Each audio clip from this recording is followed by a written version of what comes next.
Alright, what's up boys? Petit breakdown aujourd'hui de la journée là. Tu sais quand je vous dis qu'il y a des journées qui sont pas propices à trader, aujourd'hui là c'était l'exemple parfait d'une journée qui est pratiquement pas tradable, ok?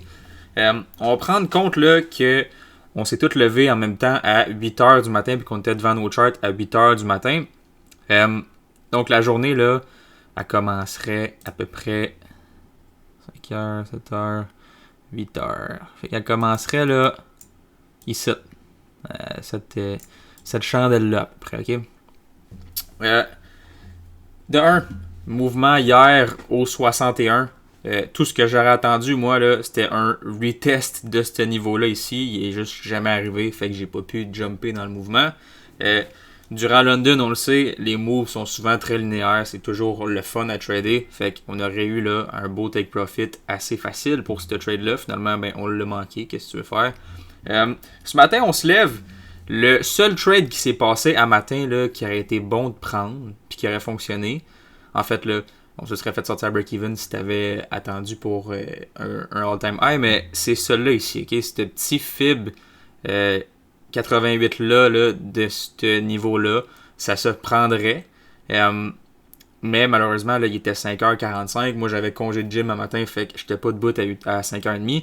Puis, ben, probablement là, que la majorité d'entre vous dormait à cette heure-là aussi. Fait qu'on commence notre journée là, à 8h. Donc, cette chandelle-là, ok? Cette chandelle-là ici, là, quand ça fait une fois, deux fois, trois fois, longtemps, 15 minutes, là, mais il n'y a absolument aucune raison de prendre cette chandelle-là sur un 38. Si ça avait été sur un 61, peut-être que tu te poses la question. Un 88, tu te poses la question. Mais sur un 38 fib comme ça, habituellement, là, les 38, ça vient donner une réaction comme ça, puis ça continue à la hausse.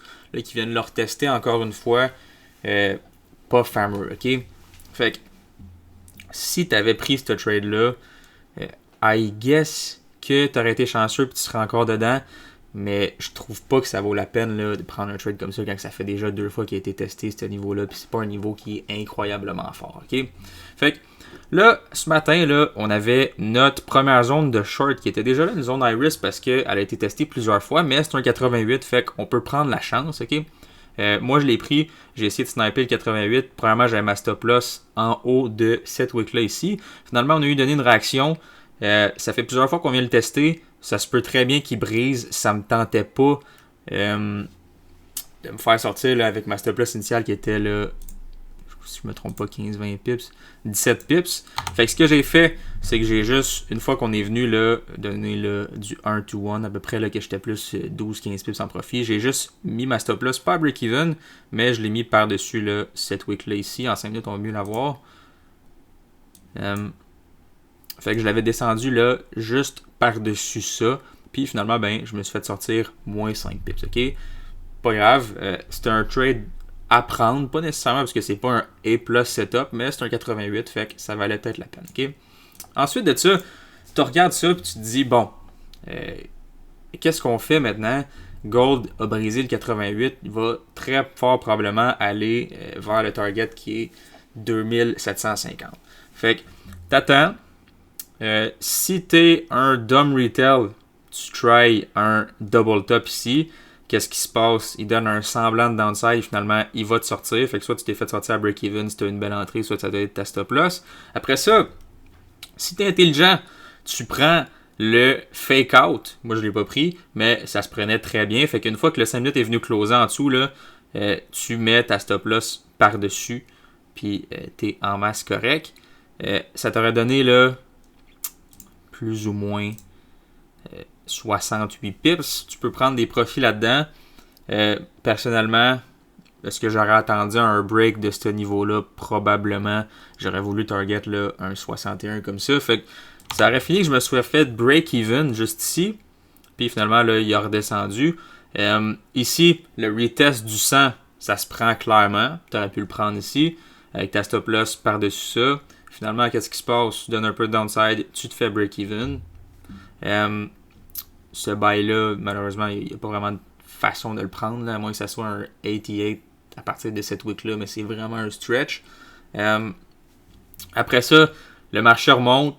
Il vient même pas vers nos zones de 27,45, 27,46, puis même pas 27,50. Il reverse ici d'absolument nulle part.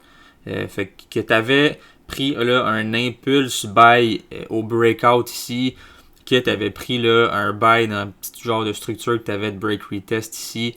Dans tous les cas, aujourd'hui, tu te fais sortir à break-even ou tu te fais sortir en perte. Il n'y avait aucun trade qui fonctionnait vraiment, là, à part, comme si je dis, si tu as pris ce trade-là qui était très low probability, puis malheureusement pour toi, il a fonctionné, mais c'est pas le genre de trade que je regarde normalement.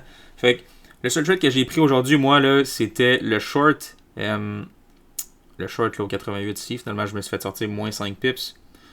Après ça, j'ai peut-être été tenté là, de prendre le double top quand j'ai vu qu'il y avait une belle petite structure. Finalement, je ne l'ai pas pris parce que je prends pas les double top. J'aurais dû prendre le fake out ici, puis je ne l'ai pas pris. Fait à part de ça, là, tu sais, quand une journée fait ça de même comme price action là, durant New York, c'est pas le fun à trader. Là. Tu veux des beaux moves qui finissent par briser puis faire une belle truc comme ça, une belle truc comme ça. Vraiment pas clean. Si t'as pas pris un trade aujourd'hui, là, bravo. Si t'as pris un trade aujourd'hui puis t'as pris une petite perte ou un break-even, bravo aussi.